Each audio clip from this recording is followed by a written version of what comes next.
오늘 성경 말씀은 에베소서 6장 1절로 4절입니다. 에베소 6장 1절로 4절.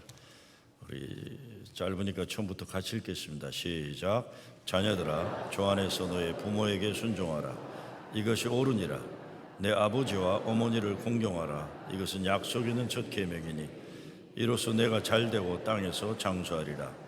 또 아비들아, 너희 자녀를 노엽게 하지 말고 오직 주의 교훈과 훈계로 양육하라. 아멘. 오늘 예배를 미국에서는 어머니 주일, 한국에서는 어버이 주일로 이렇게 지킵니다. 얼마 전에 제가 어머니 주일을 앞두고 이렇게 설교를 준비하는데 어느 교인이 한 분이 저한테 이렇게 얘기합니다. 목사님, 매년마다 어머니 주일 부모 잘 공경하라는 너무나 당연한 말씀 말고 좀 다른 이야기 좀 해주세요. 그래요. 평상시에는 안 그러다가 어머니 주일만 되면 목사부터 훌쩍거리고 교인도 훌쩍거리고 저녁이 되면 전혀 아무 변화 없이 식구들끼리 썰렁하게 앉아있는 거, 이게 불편한데 좀 그러지 말고 좀 다른 거 좀 하라 그래요. 제가 그래서 일리가 있다고 그랬어요. 미안하다고 그랬습니다. 전 단 한 번도 내가 어머니에게 효도하는 아들이었다고 생각해 본 적이 없기 때문에 제가 설교하면서 교인들에게 부모 공경하라, 어머니 사랑 잘하라 이런 것 제가 잘 못합니다. 그냥 나부터 못하기 때문에. 그러나 그렇다고 어머니 주일이 아닌 것처럼 딴 이야기 할 수도 없고 그렇습니다. 근데 생각해 보면 다른 주일 설교도 마찬가지입니다. 설교하는 사람이 자기는 다 잘하니까 교인들만 잘하라고 할 자격이 있는 것 그런 거 없습니다. 그거는 정신 나간 사람일 거예요. 그럴 리 없습니다. 그래서 제가 자격이 없는 거 여러분도 잘 아시고 저도 잘 알지만 오직 하나님 은혜 의지해서 어머니 주일 설교를 오늘도 합니다. 그러니까 이해해 주시기를 바랍니다. 제 어머님이 살아계실 때 제 어머니 주일 설교만 하면 빠짐없이 하신 말씀이 있어요. 네 엄마한테나 잘해라 그랬어요. 항상.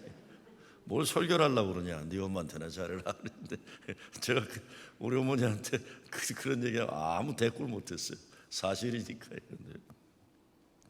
성경 말씀에서 부모 공경의 위치는 대단히 높습니다. 첫째, 너희 각 사람은 부모를 경외하고 나의 안식일을 지키라. 나는 너희 하나님 여호와니라. 레위기에서 말합니다.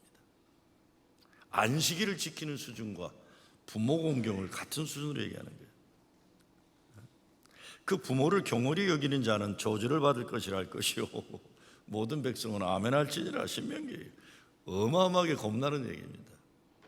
부모를 소홀히 하는 자는 저주받을 거다 그랬어요. 그러니까 신명기 5장에서는 너는 너의 하나님 여호와의 명한대로 내 부모를 공경하라. 그리하면 너의 하나님 여호와가 내게 준 땅에서 내가 생명이 길고 복을 누리리라. 부모 공경의 계명은 하나님이 약속하신 이 땅에서의 축복과 생명과 연관이 된다는 겁니다. 가정이 인간사의 가장 기본 단위입니다. 우리 가정이 하나님 보시기에 아름다운 공동체가 되기 위해 부모는 믿음으로 자녀를 양육하고 자녀는 부모에게 순종하는 법도를 배우게 될 때 축복의 약속 있는 가정 된다는 하나님의 명령입니다. 우리 말에 한국말에 그런 말이 있습니다. 한 부모는 10자식은 돌봐도 10자식은 한 부모를 모시지 못한다 그랬어요. 그런가 하면 미국 말에 한 번 어른이 되고 두 번 어른이가 된다 그래서 노년이 되면 어린아이처럼 된다는 거예요. 그러니까 자녀들이 연세 드신 부모님들을 어린아이처럼 잘 돌봐야 한다는 말입니다. 여기는 다른 설명이 필요 없는 말입니다. 오늘 말씀에도 자녀들아 내 부모를 주 안에서 순종하라. 이것이 옳으니라. 내 아버지와 어머니를 공경하라. 이것이 약속 있는 첫 계명이니 이는 네가 잘되고 땅에서 장수하리라는 거예요. 네가 잘되려면 부모 잘 공경하라는 겁니다. 노예 생활 400여 년을 살아와 했던 에집트에서 히브리 백성이 광야 생활을 통해 가나안 약성으로 땅으로 그 백성을 이끌어내면서 주신 하나님의 계명이 이것이에요. 10계명 가운데 약속 있는 첫 계명이란 이것은 생산에 능력이 없는 노인들이 광야길에서 버림받게 될 것을 방지하는 법입니다. 지금 빨리 광야를 가서 가나안에 가야 되는데 제일 버리고 가기 좋은 존재가 부모라는 거예요. 왜? 생산 능력이 없기 때문에. 사람이 생산 능력이 없다고 버림받게 되는 사회는 그 사회의 근본이 무너지게 되기 때문에 약속의 땅에 가까이 올수록 이 계명을 더욱 잘 지켜야 한다는 겁니다. 십계명 자체가 그렇기도 하지만 오늘 본문 말씀 봐도 가정의 힘의 논리에 대한 경고예요. 부모나 자녀식이나 관계가 힘으로 결정되면 안 된다는 겁니다. 부모도 힘이 있다고 자녀들에게 함부로 하면 자식이 노엽게 된다는 겁니다. 가정에서 자행되는 폭력들이 많아요. 부모라고 해서 자식들의 인격을 무시하는 말을 함부로 하는 언어 폭력이 있어요. 사랑이란 미명 아래 아이들의 인격을 무시하는 때리는 폭력도 마음대로 하는 것, 이거 아니라는 건데 자녀를 노엽게 하지 말라는 겁니다. 마찬가지로 잠언은 이렇게 말합니다. 너를 낳아준 아버지에게 순종하고 늙은 어머니를 업신여기지 말아라 그랬어요. 부모가 돈 없고 힘없다고 업신여기면 안 된다 이런 겁니다. 가정이나 세상이나 교회도 마찬가지죠. 힘을 가진 자가 힘없는 자에게 함부로 하지 말아야 된다. 이것이 부부관계이건 부모 자녀 관계이건 그런 겁니다. 부모를 업신여기지 말아야 하는 것과 자녀들을 노엽게 하지 말라는 말씀 우리가 잘 기억해야 됩니다. 못된 자식들 때문에 인생 노년의 호망함을 살아야 하는 부모들이 얼마나 많습니까? 못된 부모들 때문에 자녀들이 평생 잘못 살게 되는 일이 얼마나 많은지 모릅니다. 여러분의 가정의 현실은 어떻습니까? 정말 부모를 잘 모시는 자녀 되는 것 쉬운 일이 아닐 겁니다. 행여나 부모님이 치매가 걸리시거나 양로원에 오래 계시는 현실에서도 효도하는 자녀들이 있다면 참 엄청 대단히 칭찬받아야 마땅한 일입니다. 마찬가지로 요즘처럼 아이들 키우기 어려운 때에 아이들을, 특별히 어려운 아이들을 잘 키우려고 애쓰는 부모들, 참 하나님이 큰 칭찬받을 일입니다. 힘든 일이에요. 가정의 목적도 인간 존재 목적과 같습니다. 하나님 기쁨과 영광을 위해 존재하는 겁니다. 그런데 하나님 기쁨과 영광이라는 거꾸로 말하면 하나님이 사랑하는 자녀들이 하나님 사랑 가운데 서로 사랑하는 거예요. 가정의 사랑이라는 거죠. 그래서 하나님은 자기의 자녀들이 잘 사는 걸 기뻐하시는 거예요. 근데 왜 일이 말과 생각으로는 쉬운 것이 삶의 실천에서는 어려울까 생각해 보는 거 도전입니다. 어떻게 우리 가정이 부모를 공경하고 자녀들을 노엽게 하지 않고 진전 행복한 가정이 될 수 있겠습니까? 첫째, 청지기지기 정신이 분명해야 돼요. 하나님이 책임지라고 맡겨주신 책임의식이지 소유의식이 아니에요. 내 인생에 주어진 그 어느 것도 영원한 내 것이 아니라 하나님이 맡겨주신 것이라는 청지기 의식이 분명히 행복합니다. 이거 내 거다 하는 사람들은 행복하지 않아요. 이거 내 거라고 생각하는 사람들, 그거 자꾸 과시하려고 그러게 되고 이거 내 거다 이런 건 아닙니다. 사람은 그 어느 것도 하나님이 허락하신 시간과 공간 속에서 열심히 살다가 때가 되면 모두 놓고 천국으로 가야 하는 것이란 분명한 깨달음이 있어야 합니다. 자식도 부모가 내 것이라는 소유의식을 가지면 불행해지기 시작합니다. 하나님이 맡겨주신 선물이라고 여기에 행복한 거. 아이들 키우면서 고생하고 애쓰는 것도 아이들을 사랑할 수 있도록 허락하신 하나님께 감사하는 것이지 내가 투자한 대가를 받아야겠다고 생각하는 순간 행복은 떠나가기 시작하는 겁니다. 아들이나 딸이나 잘 키워서 시집장가 보내게 되면 이제 내가 할 일 다 했고 이제부터는 내 아들은 며느리 소속이고 내 딸은 사위 소속이라는 것 분명히 해야 합니다. 아무리 아들이 아깝고 속상해도 며느리를 바라보면서 속으로만 너 참 좋겠다 그러고 끝나야지. 내가 키웠는데 저 여우 같은 년 뭐 이러면 안 돼요. 이러면 안 돼요. 이러면 안 돼요. 모두가 불행해지는 거예요. 딸도 마찬가지입니다. 결혼시키는 순간 하나님 감사합니다. 우리로 하여금 그동안 저의 부모가 되게 하셔서 정말 행복했습니다. 사실 제가 딸을 시집 보내고 나니까요, 우리 집사람은 사위를 이렇게 아들처럼 생각하는 것 같아요. 얼마 전에 우리 사위가 카드를 보냈어요. 우리 사위가 백인 아이예요. 근데 한국말 이렇게 써요. 화이트 아들 이렇게 써서 보냈더라고요. 진짜.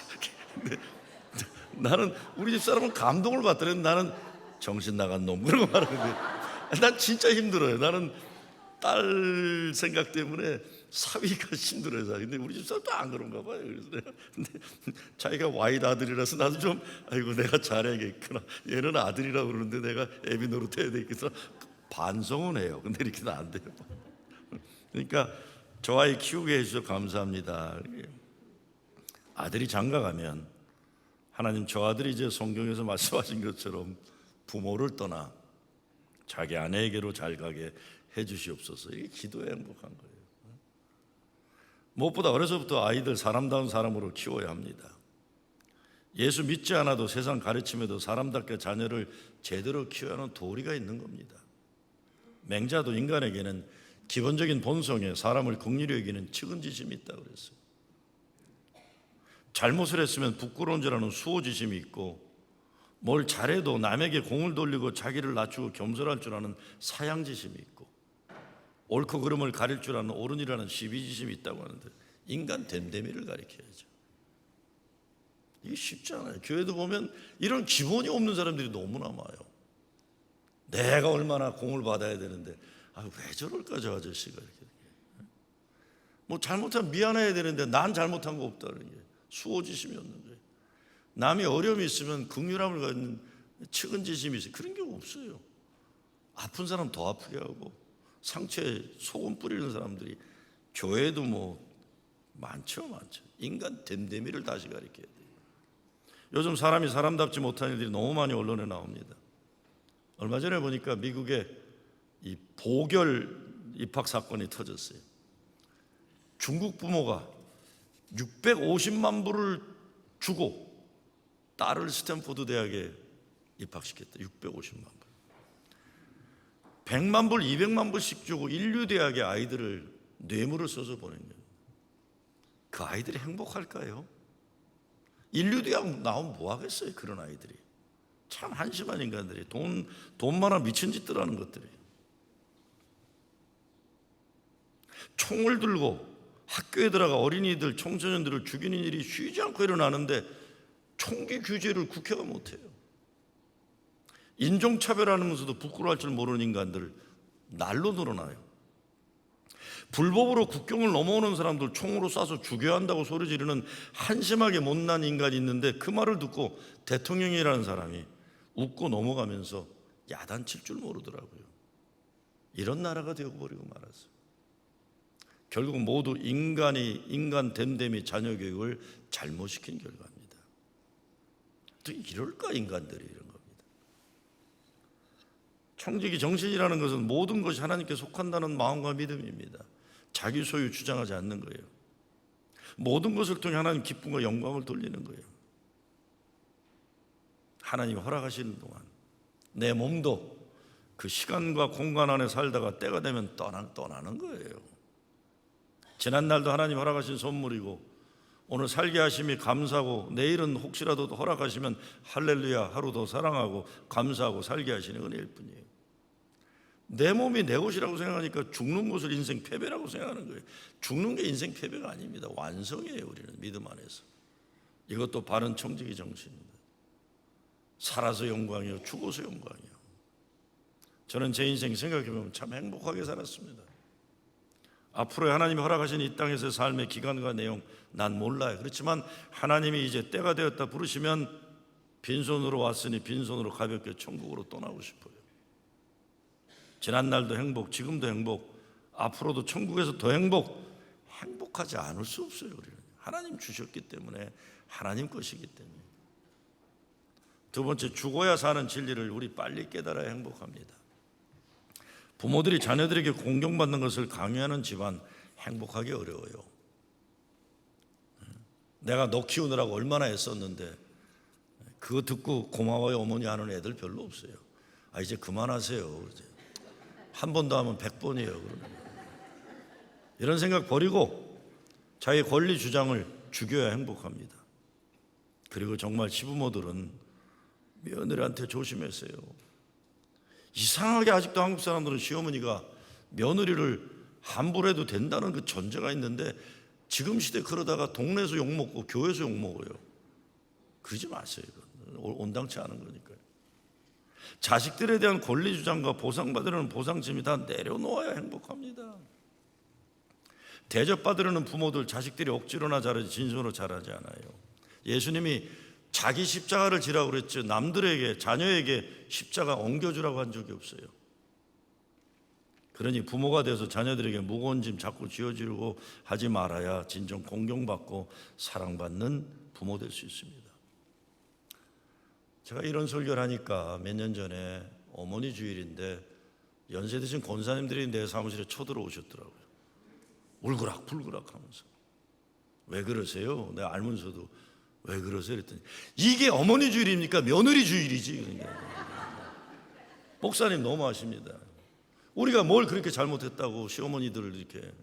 이게 며느리 주일입니다. 그래서 제가 문 닫으라 그러놓고 권사님들 우리끼리니까 얘기하지만 젊은 것들은 내가 자기들 원하는 얘기 안 해주면 삐지고 교회 떠나요. 그래서 권사님들은 내가 무슨 얘기해도 나 믿어주고 교회 안 떠나잖아요. 아, 그래서 그런 거예요? 여러분, 목회하는 사람들은 알아요. 젊은 사람들은요, 좋은 거 있으면 자기들끼리 먹고 목사한테 갖다 주는 것이 없어요. 연세 드신 분들은 꼭 목사한테 갖다 주세요. 할렐루야. 제가 뉴욕에서는 골프를 한 번도 못 쳤지만 아틀란타에서는 골프를 가끔 치는데 제가 은퇴한 분들하고 쳤어요. 은퇴한 분들하고 골프를 치면 꼭 김밥도 싸고 계란도 삶아오고 뭐 초콜릿도 갖고 다 줘요. 그래서 젊은 사람들하고 골프 치면요 꼭 핫도그 먹어야 돼요. 중간에서 사서 먹어야 돼요. 무슨 말인지 아시겠죠? 그러니까 섭섭하게 생각하지 마시기 바랍니다. 근데 자녀들도 진짜 부모 긍정하는 것은 먼저 자기 자신들이 잘 살아야 돼요. 내가 부모이기 때문에 분명합니다. 저는 우리 애들이 나한테 잘해주는 거 기대 안 합니다. 나는 우리 애들이 행복했으면 좋겠어. 뭐래도 그렇잖아요. 나를 위해서 뭐 하는 거 이미 포기한 지 오래돼요. 나 그런 거 기대도 안 해요. 나를 보니까 내 자식이 기대할 게 없겠더라고. 내 부모를 보니까. 자기들 잘 사는 게 부모의 가장 큰 기쁨이에요. 마찬가지로 자녀들이 자기 잘 사는 게 부모의 행복인 것처럼 부모들 역시 자기들이 행복해야 자녀들이 행복이 뭔가를 배우게 되는 겁니다. 다시 말씀드립니다. 부모가 행복한 걸 사는 걸 보여줘야 자녀들이 행복한 게 뭔가를 알게 되는 거예요.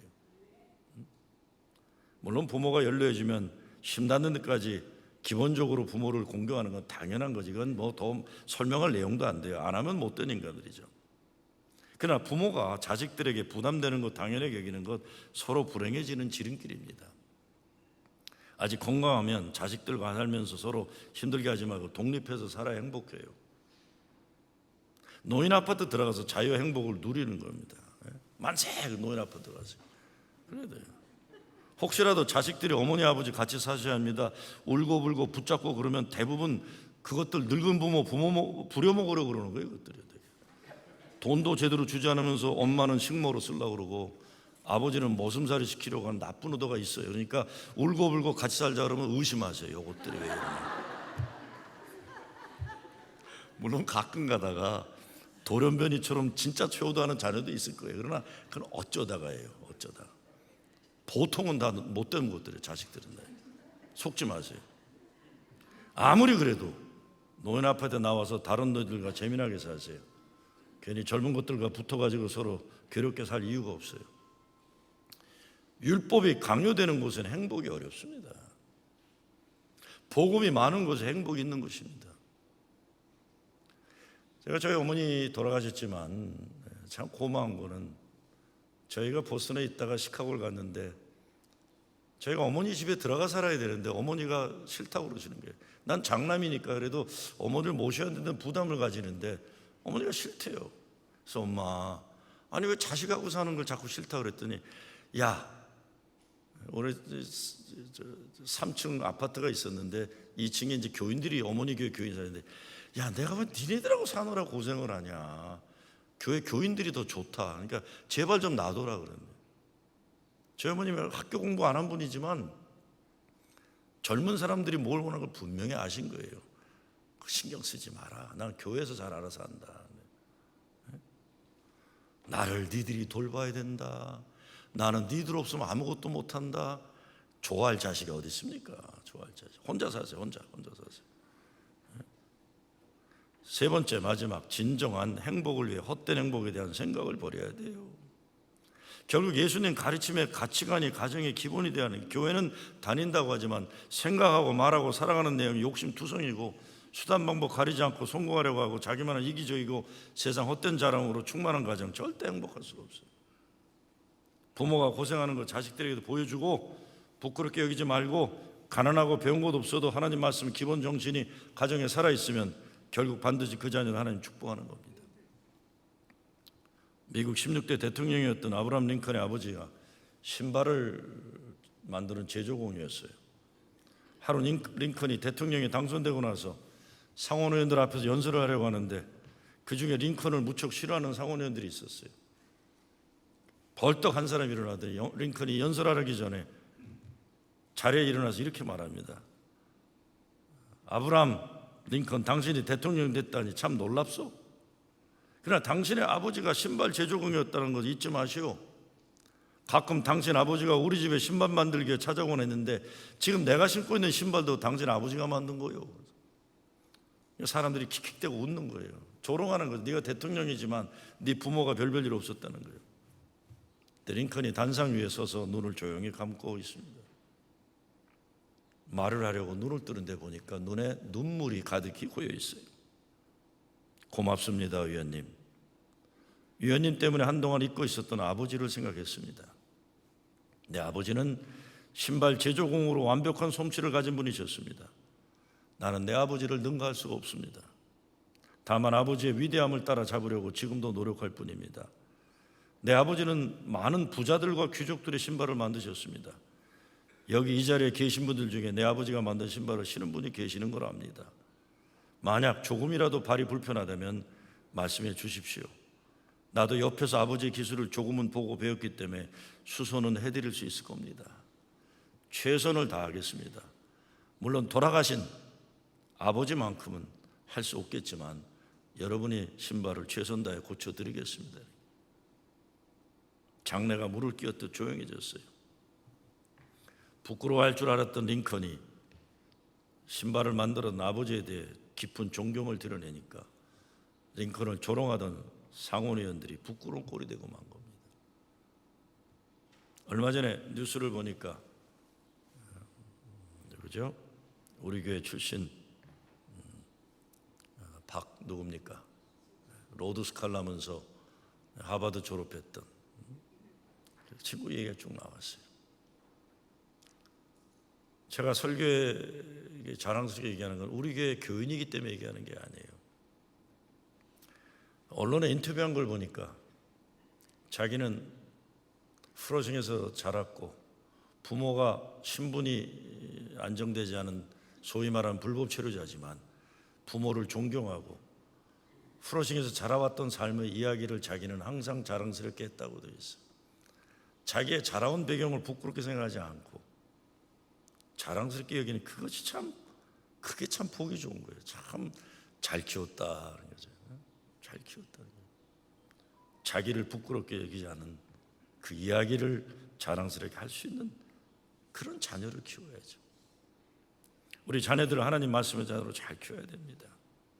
어제 오전에 우리 교회 중고등학생들이 견신대 마친 학생들이 뉴욕 연예 감독이 하는 견신대 모임에 갔다 왔는데 제가 얼마 전에 견신대 하던 아이들에게 그런 말 한 적이 있습니다. 다른 애들 노는 시간에 너희들은 여기서 학습을 배우는 거 힘들고 짜증나는지 모르지만 언제인가 고마울 날이 올 거다. 너희들의 부모가 믿음으로 너희들을 키우려고 기도하고 교회에서 선생님들이 목회자들이 너희들을 위해 훈련시키고 이 날을 고마운 날이 올 것이다. 견신대라는 건 바미츠바와 마찬가지로 유대인들이 14살까지 말씀의 자녀로 키웠으면 견신대 끝난 다음에 바미츠바 끝나면 이제 하나님이 책임지는 자녀라는 거예요. 하나님이 책임져 주실 거다. 말씀으로 키우면. 거듭 말씀드리지만 무엇보다 하나님 말씀의 자녀를 키워야 모두 행복합니다. 그렇죠? 그러기 위해서 부모와 자녀들이 때가 되면 성숙한 자유를 소유에게 허락해야 돼요. 하나님의 자녀다. 이게 자식들 고등학교 다닐 때까지 그만큼 밥 먹여주고 공부시켰으면 이제는 그래 이제 하나님이 알아서 하실 거다. 그리고 부모는 신경 쓰겠어요. 지지고 볶거나 신경 쓰지 마. 행복하게 부모가 행복해야 돼. 어떤 분이 한국의 자녀교육 문제 해결 방안으로 애들 학원 다니고 과학 공부 가르치면 그만하고 그 돈 가지고 부모들이 해외여행 다니면 된다고 했어요. 그러면 아이들도 공부 지옥에서 해방되고 부모들 여윳돈 생겨서 좋은 일도 많이 하고 잘 놀러 다니고 그러면 경제도 발전하고 좋지 않냐고 그랬어요. 아이들 학원이나 과학 공부에 들어가는 돈 반만 교회 헌금만 잘해도 교회 주일학교 중고등 목회 천하최고 좋은 교회 될 수 있다고 그러더라고요. 누구를 위해서 그렇게 사느냐는 겁니다. 행복하게 살기 위해 자녀들에게 내 인생의 미래를 걸지 말고 아이들을 위해 기본만 잘하고 자신들을 위해 살아가야 하는 거예요. 누가 그러더군요. 한국에 가면 좋은 커피숍이나 좋은 식당은 젊은 애들이 차지한대요. 노인들은 파고다 공원에서 빵하고 우유 먹는데요. 유럽에 가면 좋은 식당은 커피숍은 노인들이 차지하고 젊은 것들이 공원에서 빵과 우유 먹는데요. 그게 제대로 된 나라라는 겁니다.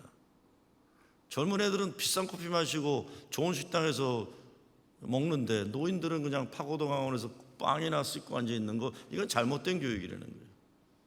그러지 말라는 거죠. 애들을 고생시키려는 겁니다. 부모가 행복하는 거죠.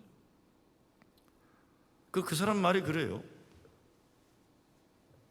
늙은 부모들 여름에 되게 교회에 와서 그냥 인상 쓰고 천하의 가장 불행한 얼굴을 하는 노인들 보면 거의 여름에 보면 냉면 먹고 싶어 그런대요. 근데 냉면 사 먹고 자기 돈으로 사 먹으면 되는데 한국 늙은이들은 자식들 중에 어느 놈이 냉면 사줄 것인지 여름 내내 그 생각하다가 냉면 먹지 못하고 겨울을 맞이한다고 그래요. 10,000원이면 사 먹을 냉면을 둘째 며느리가 사줄 건지 셋째 사위놈이 사줄 것인지 매일매일 전화 오기만 기다리다가 인생 불행하게 살지 말라고 돈 주고 사 먹으라고 그러더라고요. 그러지 말라는 거죠. 기대하는 내용이 다른 게 아니라는 거예요. 먹고 싶은 냉면 이번 주에도 어느 자식 하나 사주지 않아서 와서 불행한 얼굴로, 목사님 자식 다 필요 없어요. 그런데 그러면 왜 그런 거? 냉면 먹고 싶어 그러네요. 권사님 냉면 사 드세요. 자기 돈으로 안 사 먹고 어느 자식 놈이 사줄 것이냐.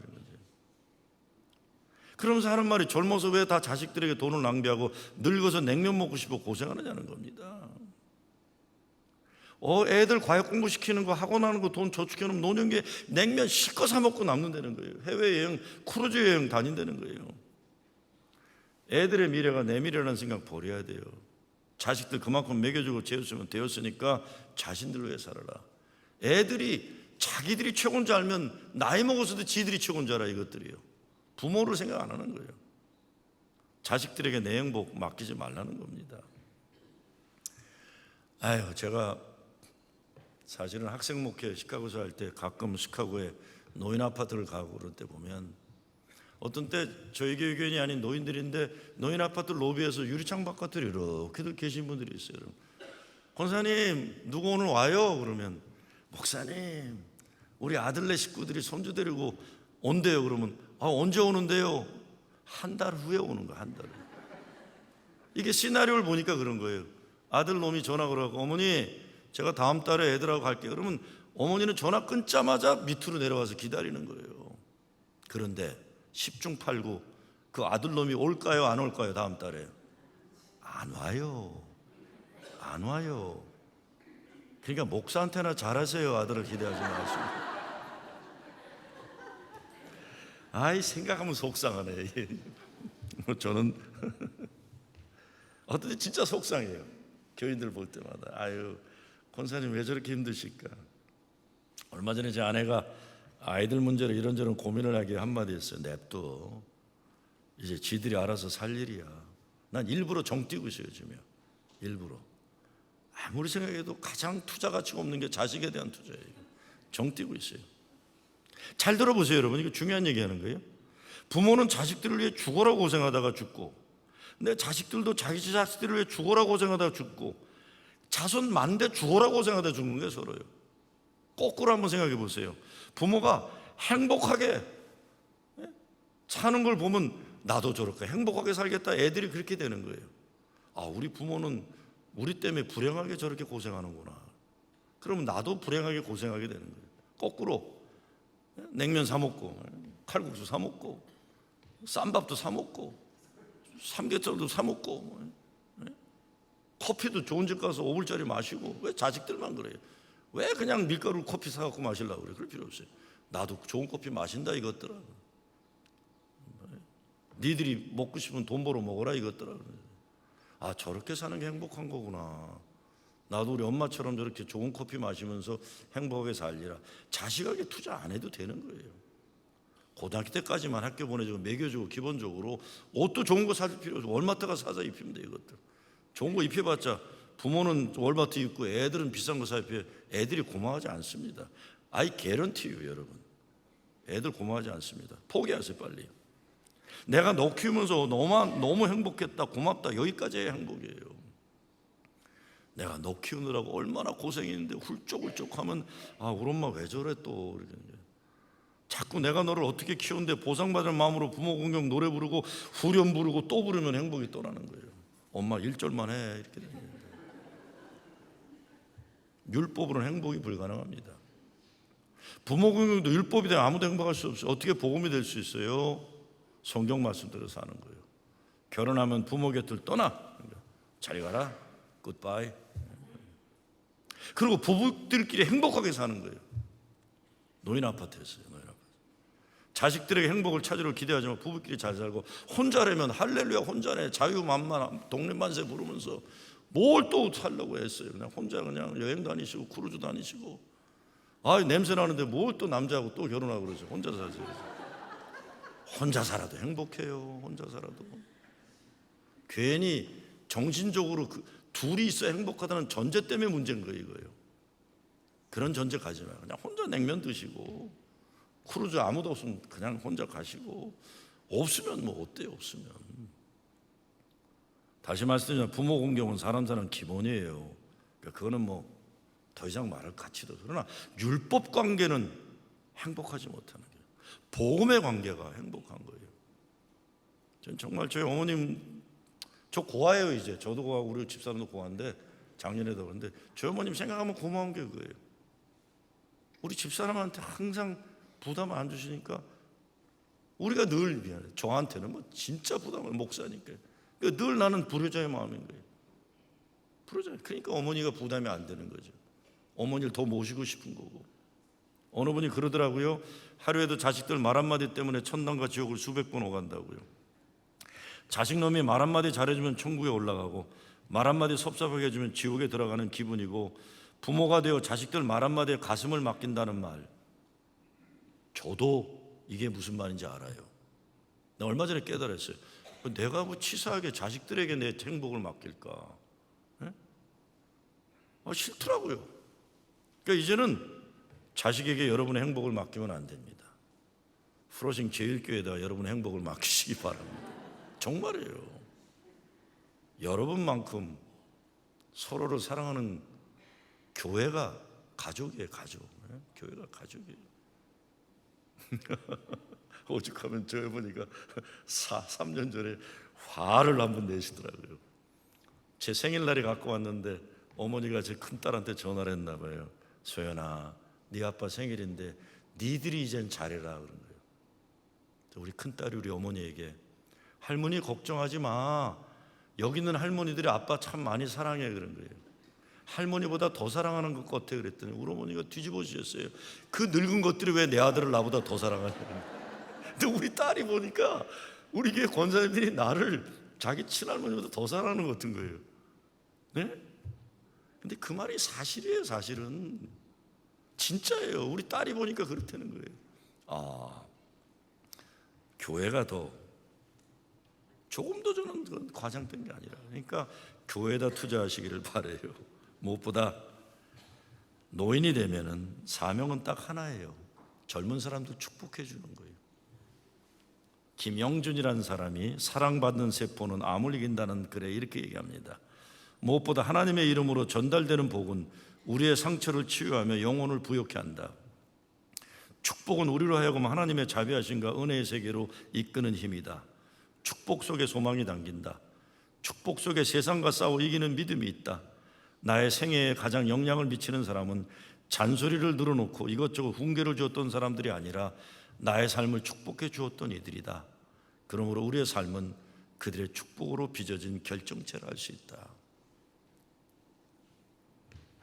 부모들은 자녀들을 사랑하고 축복하는 사명, 자녀들은 부모들을 공경하고 사랑하는 이 땅에 천국을 이루는 가정 되시길 주의 이름으로 축원합니다.